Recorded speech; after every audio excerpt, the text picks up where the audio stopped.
Hello दोस्तों, मैं हूं रंजीत और आज हम बात करने वाले हैं 2006 में रिलीज हुई साइकोलॉजिकल थ्रिलर फिल्म परफ्यूम के बारे में। ये कहानी है एक कातिल के बारे में जो ऑल्फैक्टरी जीनियस होता है। ये लोग उन लोगों की कैटेगरी में आते हैं जिनके सूंघने की शक्ति बहुत तेज होती है। अपनी इसी खूबी को ये अपना जुनून बना लेता है और परफेक्शन पाने के लिए किसी भी हद से गुजर जाता है, जिसके चलते ये काफी कत्ल भी करता है और खुद को मुसीबत में डाल देता है। बाकी मूवी की स्टोरी लाइन काफी अच्छी थी और ये कहीं भी हमें बोर नहीं करती। क्रिटिक्स की बात करें तो इसे काफी पॉजिटिव रिस्पांस मिला था और ये मूवी बॉक्स ऑफिस सक्सेस रही थी। मेरी माने तो इस मूवी को कहीं भी स्किप मत करना और कमेंट बॉक्स में मुझे जरूर बताना कि आपको ये मूवी कैसी लगी। और जिन लोगों ने चैनल को सब्सक्राइब नहीं किया वो सब्सक्राइब कर लें और नई वीडियोस के नोटिफिकेशन पाने के लिए बेल आइकन को भी प्रेस कर दें। तो विदाउट वेस्टिंग मच टाइम शुरू करते हैं मूवी की एक्सप्लेनेशन। मूवी की शुरुआत में हम एक लड़के को देखते हैं जिसे कुछ लोग चेन में बांधकर घसीटते हुए एक बालकनी में पब्लिक के सामने लेकर आते हैं। यहाँ सब लोग चीख रहे होते हैं, चिल्ला रहे होते हैं और एक ही बात कह रहे होते हैं कि इस कातिल को सूली पे लटका दो। अब यहाँ उसे मौत की सजा सुनाई जाती है, जिसमें वो कहते हैं कि पहले वो उसके हाथ पैर तोड़ेंगे और फिर उसके बाद उसे सूली पे लटका दिया जाएगा, जिसे सुनकर सब लोग बहुत खुश होते हैं। अब कौन था ये आदमी और उसके साथ ऐसा क्रूर व्यवहार क्यों हो रहा था, ये जानने के लिए हमें समय में थोड़ा पीछे जाना होगा। अब सन होता है 1738। पेरिस के एक फिश मार्केट में एक औरत काम करते दिखाई देती है। कुछ समय बाद उसे लेबर पेन होने लगती है और जल्द ही वो एक बच्चे को जन्म देती है, पर वो उस बच्चे को पैर मारकर पीछे कर देती है। एक्चुअली उस औरत की पहली 4 संतानें मरी हुई पैदा हुई थीं और हर बार वो उन बच्चों को मछलियों के साथ नदी में फेंक देती थी, पर इस बार उसने एक जिंदा बच्चे को जन्म दिया था जिसकी सेंसेस बहुत तेज थीं और वो मछलियों की स्मेल सुनकर रोने लगता है, जिसे सुनकर आसपास के लोग इकट्ठे होने लगते हैं। जल्द ही वहाँ भीड़ जमा हो जाती है और जब उन्हें ये पता चलता है कि उसकी माँ ने उसे मरने के लिए छोड़ दिया तो वो उसे पकड़ लेते हैं और फांसी की सजा सुनाते हैं। अब इस बच्चे को अनाथ आश्रम में भेज दिया जाता है, जहाँ कुछ बच्चे उसे मारने की कोशिश करते हैं, लेकिन मैडम गैलार्ड समय पर पहुंचकर उसे बचा लेती हैं और उन बच्चों को छड़ी से मारती है। ये बच्चा जॉन बैप्टिस्ट ग्रोनियल होता है। ये वही बच्चा था जिसे शुरुआत में फांसी की सजा सुनाई जाती है। खैर, वहाँ सब बच्चों को ये अंदाजा हो जाता है कि कुछ तो है जो इस बच्चे में अलग है। अब समय कुछ आगे निकलता है और वो 5 साल का हो जाता है और जैसे जैसे वो बड़ा होता है उसके सूंघने की शक्ति और भी तेज होती जाती है और उसे एहसास होता है कि वो आम बच्चों के जैसा नहीं है, बल्कि उसके पास कुछ ऐसा था जो इनह्यूमन था और इसी के चलते बाकी बच्चे उससे नफरत करते थे और हमेशा सबके बीच रहता हुआ भी वो अकेला था। वो थोड़ा और बड़ा होता है और उसके सूंघने की शक्ति और तेज हो जाती है। वो दूर से ही हर एक चीज को डिफरेंशिएट करने लगता है। अब जब वो 13 साल का होता है तो मैडम गैलार्ड के पास उसे रखने के लिए जगह नहीं होती, तो वो उसे एक जानवरों की खाल के व्यापारी को बेच देती है। पर जैसे ही वो वापस जाने लगती है कि कुछ लुटेरे उसे मारकर उसे पैसे छीन लेते हैं। इधर जॉन का ज्यादातर समय जानवरों की खाल निकालने में ही गुजरता और दिन के 15-16 घंटे वो काम करता। अब ऐसे ही कुछ दिन निकलते हैं और वो बड़ा हो जाता है। एक दिन वो व्यापारी उसके काम से खुश होकर सामान की डिलीवरी देने उसे शहर ले जाता है, जहां वो शहर की गलियों से गुजरता हुआ अलग अलग खुशबुएं सूंघता है। यहाँ सामान छोड़ने के बाद उसे कुछ खुशबू का एहसास होता है, जिसका पीछा करते करते वो एक परफ्यूम की दुकान तक पहुंच जाता है। यहाँ कुछ देर खड़ा होकर वो उन खुशबुओं का आनंद लेता है कि तभी उसे अपने पास से एक अलग तरह की खुशबू का एहसास होता है। वो उसका पीछा करता हुआ उसके पीछे पीछे जाने लगता है। जल्द ही उसे पता चलता है कि वो खुशबू एक फल बेचने वाली लड़की के जिस्म से आ रही थी, जो निहायत ही खूबसूरत थी। वो उसकी खुशबू का दीवाना हो जाता है और उसके पीछे खींचा चला जाता है। वो लड़की कहती है कि तुम मेरा पीछा क्यों कर रहे हो, क्या तुम्हें कोई फल चाहिए? इस पे वो कोई जवाब नहीं देता और उसका हाथ पकड़कर अजीब तरीके से सूंघने लगता है। लड़की ये देखकर डर जाती है और वहाँ से भाग जाती है। वो भी उसके पीछे पीछे जाता है और उसकी खुशबू सूंघता उसके घर तक पहुँच जाता है। यहाँ वो अचानक उसके पीछे आकर उसे सूंघने लगता है। उसे अपने पीछे खड़ा देख वो चीखने लगती है और तभी ऊपर से एक कपल नीचे आता है। वो लड़की को चुप करवाने के लिए उसका मुंह दबा देता है और उनके जाने तक दबाए रखता है। लड़की बहुत छटपटाती है पर वो नहीं छोड़ता। थोड़ी देर बाद जब वो मुंह से हाथ हटाता है तो वो देखता है कि लड़की मर चुकी थी और उसके शरीर की महक धीरे धीरे खत्म होने लगती है। इस पे जॉन निराश और विचलित हो जाता है कि आखिर वो खुशबू गई कहाँ। इसके बाद वो वापस आ जाता है। वापस आने के बाद उसका मास्टर उसे बहुत मारता है। अब दूसरी तरफ हमें बताया जाता है कि पेरिस में बहुत सारी परफ्यूम की शॉप्स थी। उनमें से एक शख्स था जिसुवी बाल्डिनी, जिसकी दुकान कभी बहुत मशहूर हुआ करती थी, पर अब कंपटीशन ज्यादा होने के कारण उसका धंधा मंदा था और गुजर बसर करने के लिए वो ब्रांडेड परफ्यूम आमोर एंड साइकी की कॉपी बनाने की कोशिश करता है, पर उसे ज्यादा कामयाबी हासिल नहीं होती। अब अगले सीन में जॉन बकरे की खाल की डिलीवरी देने उसके घर जाता है और वहाँ बाल्डिनी के जिस्म से अमोर एंड साइके परफ्यूम की खुशबू सूंघकर कहता है कि वो भी उसके लिए ऐसा ही परफ्यूम बना सकता है।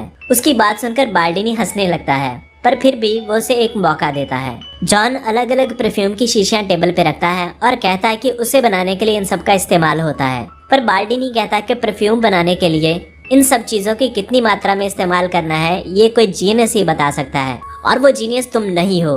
पर जॉन उसे झूठा साबित करता है और सब परफ्यूम्स को मिक्स करके अमोर एंड साइके के जैसा ही परफ्यूम बना देता है। बाल्डिनी ये देखकर उससे काफी इम्प्रेस होता है, पर जॉन कहता है कि ये बेस्ट परफ्यूम नहीं है और अगर वो चाहे तो वो उसके लिए इससे भी अच्छा परफ्यूम बना सकता है। अब इसके बाद वो कुछ और परफ्यूम्स को मिक्स करके उसके लिए अपने हिसाब से बेस्ट परफ्यूम बनाता है, पर बाल्डिनी उसे टेस्ट करने की बजाय उसे वहाँ से जाने को कहता है। जॉन उसे खुद को नौकरी देने की बात कहता है, पर बाल्डिनी कहता है कि वो सोच कर बताएगा। अब उसके जाने के बाद वो उसके बनाए परफ्यूम को सूंघता है, जिसे सूंघते ही उसे अपना पहला प्यार याद आता है। अब उसके पास अमोर एंड साइके से भी अच्छा परफ्यूम था, तो वो फौरन जाता है और जॉन के मास्टर से उसे खरीद लेता है। उसके जाने के बाद उसके मास्टर की शराब के नशे में नदी में गिरने से मौत हो जाती है। अब जॉन की वजह से बाल्डिनी के परफ्यूम पूरे शहर में मशहूर हो जाते हैं और उसकी दुकान पे पहले जैसे भीड़ इकट्ठा होने लगती है। अब अगले सीन में बाल्डिनी से परफ्यूम बनाने का फॉर्मूला बताता है और कैसे अलग अलग ऑयल्स को मिक्स करके और कितनी मात्रा में होना चाहिए ये सीक्रेट बताता है। यहाँ वो कहता है कि हर परफ्यूम के 3 सेट होते हैं, जिसे हेड, हार्ट और बेस कहा जाता है, और हर एक सेट की 4 अलग अलग बॉटल्स होती हैं, यानी टोटल 12 बॉटल्स, और इन सारी बॉटल्स को मिलाकर एक परफ्यूम बनता है। पर कभी कभी हम अलग से 13वां सेंट मिलाकर एक बेहतरीन परफ्यूम बना सकते हैं, क्योंकि 12 खुशबू को आसानी से पहचाना जा सकता है। पर अगर कोई 13वीं खुशबू को बना ले तो दुनिया का कोई इंसान उसका तोड़ नहीं निकाल सकता। अब यही बात जॉन के दिमाग में घुस जाती है। अब अगले सीन में वो बाल्डिनी से खुशबू को हमेशा कायम रखने का फॉर्मूला पूछता है और बदले में दुनिया का सबसे बेहतरीन परफ्यूम देने का वादा करता है। तो बाल्डिनी उसे 10,000 गुलाब के फूलों की खुशबू को अपनी डिजाइन की गई मशीन से 1 आउंस ऑयल बनाने का फॉर्मूला बताता है, जिसे खुद उसने पेरिस आने से पहले एक शहर ग्रास से सीखा था। अब एक रात सोते वक्त बाल्डिनी को कुछ टूटने की आवाज आती है, तो वो अपनी लेबोरेटरी में जाता है और देखता है कि जॉन काफी गुस्सा है। उसके पूछने पे जॉन उस पर झूठा होने का इल्जाम लगाता है और कहता है कि उसके तरीके से कांच, आयरन और कॉपर जैसी चीजों की खुशबू को प्रिजर्व नहीं किया जा सकता। बाल्डिनी को कुछ समझ नहीं आता और वो मशीन में अपनी मरी हुई बिल्ली को देखकर आग बबूला हो जाता है। जॉन सोचता है कि वो किसी भी चीज की खुशबू को प्रिजर्व करके रख सकता था, पर उसका ये सोचना सरासर गलत था, और जब उसे सच्चाई का पता चलता है तो वो बेहोश होकर गिर जाता है। कुछ दिन वो बेहोश ही रहता है और डॉक्टर कहता है कि उसके बचने के चांसेस बहुत कम हैं। बाल्डिनी बहुत निराश हो जाता है, पर कुछ टाइम बाद उसे होश आने पर वो फिर से वही सवाल पूछता है कि क्या डिस्टिल करने के अलावा कोई और मेथड है जिससे खुशबू को प्रिजर्व किया जा सकता है। तो बाल्डिनी कहता है कि हाँ, ग्रास में वो ये सब सीख सकता है, पर वहां जाने के लिए उसे ऑफिशियल डॉक्यूमेंट्स चाहिए, जिसे पाने के लिए वो बाल्डिनी को 100 नए फार्मूला देने का वादा करता है और देता भी है। अब यहाँ डॉक्यूमेंट लेकर वो बाल्डिनी को अलविदा कर ग्रास के लिए निकल जाता है। उसके जाने के बाद बाल्डिनी चैन की सांस लेता है और आज से पहले वो इतना खुश कभी नहीं हुआ था। पर अचानक सोते वक्त उसकी बिल्डिंग गिर जाती है, जिसमें उसकी मौत हो जाती है। अब ग्रास जाते वक्त उसे आजादी का एहसास होता है और पहली बार एहसास होता है कि वो अपना मालिक खुद है। कुछ दूर जाने पर उसके सामने 2 रास्ते आते हैं, एक गांव की तरफ जाता था और एक पथरीले रास्तों से होकर गुजरता था। तो वो पथरीला रास्ता चूज करता है, जहाँ कोई आता जाता नहीं था। आगे जाकर वो एक गुफा में रुकता है और कुछ दिन यहीं बिताता है। अब कुछ समय वहीं बिताने के बाद उसे फिर से उसी लड़की का सपना आता है, जिससे वो फिर विचलित हो जाता है और एकाएक उसे एहसास होने लगता है कि उसके जिस्म की कोई खुशबू ही नहीं है। वो बारिश में नहाता है, खुद को साफ करता है और फिर से ग्रास के लिए निकल जाता है। रास्ते में उसे फिर से वही खुशबू का एहसास होता है। जब वो पीछे मुड़कर देखता है तो वो एक बहुत ही खूबसूरत लड़की की होती है, जो घोड़ा गाड़ी में बैठकर कहीं जा रही थी। वो उसका पीछा करता हुआ उसके घर तक पहुंच जाता है और डिसाइड करता है कि वो उसकी 13वीं सेंट होगी, जिससे वो ऐसा परफ्यूम बनाएगा जिसकी खुशबू के सब दीवाने हो जाएंगे। वो ग्रास शहर के एक अमीर आदमी एंटोइन रिचिस की बेटी लॉरा होती है। यहाँ वो मैडम आर्नोल्फी के अंडर काम करता है और ये सीखता है कि फूलों या पत्तों को जानवरों की चर्बी से मिलाकर खुशबू कैसे निकाली जाती है। अब यहाँ वो उसी मेथड को यूज करता हुआ एक काम करने वाली लड़की को मारकर उसके जिस्म की खुशबू को प्रिजर्व करने की कोशिश करता है, पर नाकाम रहता है। अब वो यही एक्सपेरिमेंट दूसरे तरीके से करता हुआ एक वैश्या को चुनता है और उसके जिस्म पे जानवरों की चर्बी का इस्तेमाल करता हुआ लेप बनाता है। पर वो वैश्या उसके इरादे समझ जाती है और वहाँ से भागने की कोशिश करती है, पर जॉन उसे मार गिराता है और उसकी पूरी बॉडी पे जानवरों की चर्बी का लेप लगाकर कपड़े में लपेट देता है। फिर वो उसी कपड़े को निचोड़ कर वो चर्बी पिघलाकर ऑयल निकालता है और इस बार वो अपने एक्सपेरिमेंट में कामयाब हो जाता है और फाइनली 13वां सेंट बना लेता है, जैसा कि बाल्डीनी ने बताया था। अब वो 13 बॉटल्स का सेट बनाता है, जिसका मतलब हर बॉटल के लिए एक कत्ल। वो एक परफेक्ट परफ्यूम बनाना चाहता था जिसकी खुशबू का कोई तोड़ ना हो। इसी के चलते एक दिन वो लॉरा की बर्थडे पार्टी में जाता है, जहां हाइड एंड सीक खेलते समय वो लॉरा पे हमला भी करता है, पर लॉरा उसमें बच जाती है। पर वहीं दो जुड़वा बहनें अल्बीन और फ्रैंकोइस गायब हो जाती हैं, जिन्हें जॉन अपने साथ ले जाता है और उन्हें मारकर सेम तरीके से उनका भी ऑयल निकालता है और इस तरह उसके सेट की पहली 2 शीशियां तैयार हो जाती हैं। अब कुछ टाइम बाद शहर के लोगों को दोनों लड़कियों की लाशें पानी में तैरती मिलती हैं, जिससे शहर में हड़कंप मच जाता है और अर्जेंटली एक मीटिंग बुलाई जाती है, जिसमें ये डिसाइड होता है कि शहर में कर्फ्यू लगाया जाएगा। कर्फ्यू लगाने के बावजूद शहर में कत्ल का सिलसिला जारी रहता है और एक एक कर जॉन 12 लड़कियों का खून कर देता है और इस तरह वो अपने 12 शीशियों का सेट तैयार कर लेता है और अब आखिरी शीशी बची थी, जिसका मतलब लॉरा की जिंदगी खतरे में थी। उधर सब शहरवासी इस कत्लेआम से डरकर अपने घरों में ताले लगाने लगते हैं। हर किसी को शक की नजर से देखा जाता है। अब सब शहरवासी एक चर्च में इकट्ठे होते हैं और फादर उस किलर को सैटन का दूध कहकर पुकारता है और उसका बहिष्कार करने का प्रपोजल रखता है, जिसमें सब लोग हामी भरते हैं। पर तभी एक व्यक्ति आता है और कहता है कि वो कातिल पकड़ा गया और उसने अपना जुर्म भी कबूल किया है। सब लोग चैन की सांस लेते हैं, पर रिपोर्ट पढ़ने के बाद रिचीज को शक होता है कि ये वो कातिल नहीं हो सकता, क्योंकि जैसी डिटेल रिपोर्ट में लिखी गई थी ऐसा विक्टिम के साथ नहीं हुआ था। अब जबकि पूरा शहर कातिल के पकड़े जाने के जश्न मना रहा था, वहीं रिचीज चिंतित नजर आता है और अपनी बेटी को घर ले जाने आता है, पर वो नहीं जाती। इस पे वो उसे थप्पड़ मार देता है। लॉरा रूठ कर चली जाती है। यहाँ पहले से ही जॉन उसका वेट कर रहा था, पर इससे पहले वो उसे पकड़ पाता रिचीज आ जाता है और लॉरा को अपने साथ ले जाता है। अब यहाँ एक पल भी रुकना वो मुनासिब नहीं समझता और लॉरा को लेकर शहर छोड़ने का फैसला करता है और अगली सुबह उसे साथ लेकर चला जाता है। जॉन को सोते वक्त उसकी खुशबू आती है, जिससे उसे पता चलता है कि वो लोग जा रहे हैं। अब वो भी उन्हें सूंघता हुआ उनके पीछे जाता है। उधर उस वैश्या का कुत्ता जॉन के रूम में आकर एक जगह खोदने लगता है, जिसमें उसे अपनी मालकिन के बाल और कपड़े मिलते हैं, जिसे देखने के बाद उस जगह की पुलिस द्वारा तलाशी ली जाती है, जिसमें उन सब 12 लड़कियों के कपड़े और बाल मिलते हैं, जिससे सबको जॉन के कातिल होने का पता चलता है। इधर रिचीज अपनी बेटी के साथ रात बिताने एक होटल में रुकता है और प्राइवेसी को ध्यान में रखते हुए सब रूम्स बुक कर लेता है। अब यहाँ डिनर पे लॉरा के पूछने पे वो बताता है कि वो ये सब उसकी सेफ्टी के लिए कर रहा है। वो नहीं चाहता कि बाकी लड़कियों की तरह वो भी मारी जाए। अब यहाँ वो उसे ये भी बताता है कि उसने उसकी शादी तय कर दी है, जिसे सुनकर लॉरा नाराज हो जाती है और अपने रूम में चली जाती है। रिचीज उसके रूम को बाहर से लॉक कर देता है और चाबी अपने पास रख लेता है। जॉन उसे सूंघता हुआ यहाँ भी आ जाता है और चुपके से चाबी चुराकर लॉरा के कमरे में दाखिल हो जाता है।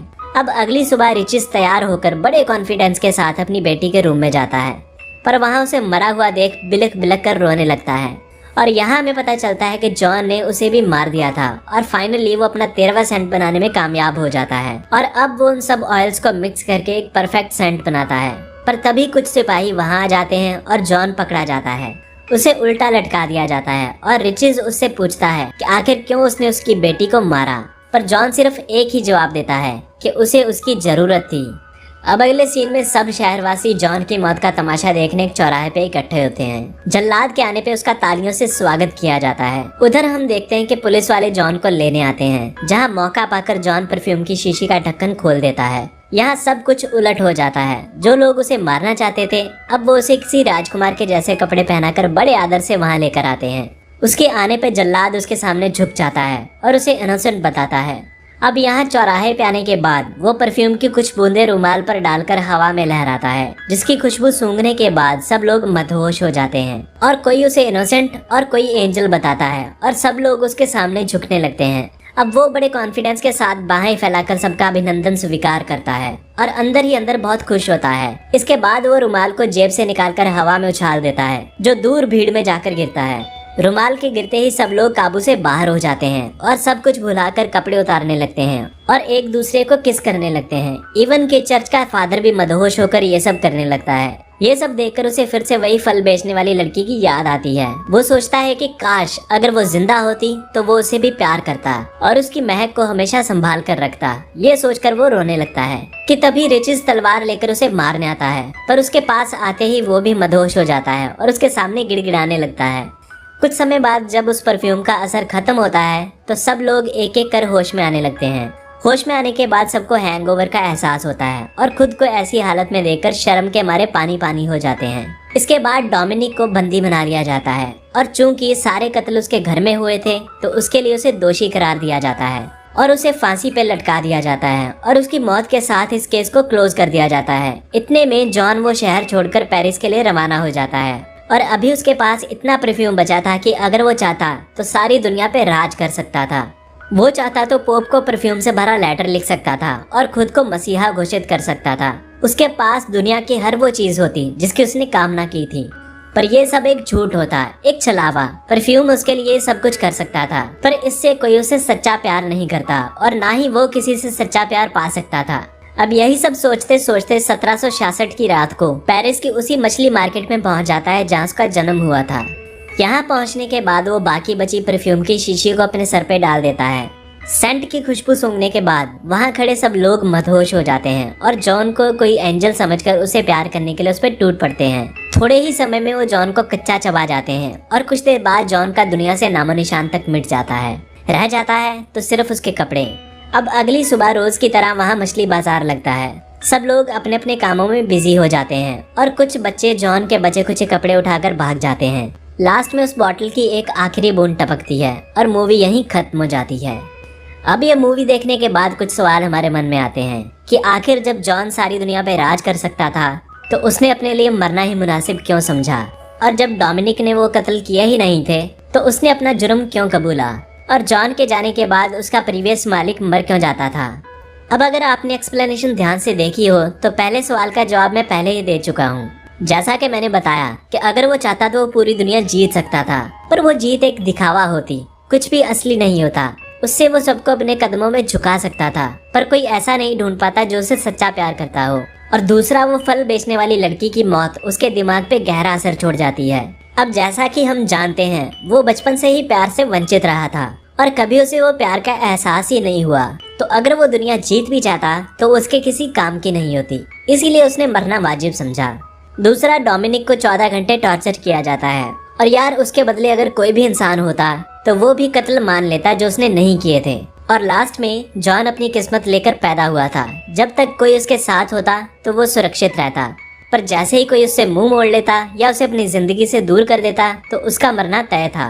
जैसे कि सबसे पहले उसकी माँ ने उसे धुतकारा तो वो मारी गई, फिर मैडम गैलार्ड, फिर उसका मास्टर और फिर बार्डिनी। ये सब ने किसी न किसी कारणों से अपनी जिंदगी से दूर कर दिया था और सबका अंजाम एक जैसा हुआ। तो इसी के साथ आज की वीडियो रैप करते हैं। आई होप आपके सब डाउट्स क्लियर हो गए होंगे। अगर फिर भी कोई सवाल हो तो आप कमेंट बॉक्स में मुझसे पूछ सकते हैं, मैं उसका जवाब जरूर दूंगा। बाकी चैनल को सब्सक्राइब कर लेना और नई वीडियोस पाने के लिए बेल नोटिफिकेशन को ऑन कर लेना। तो मिलते हैं ऐसी किसी और मजेदार वीडियो में, तब तक के लिए बाय बाय।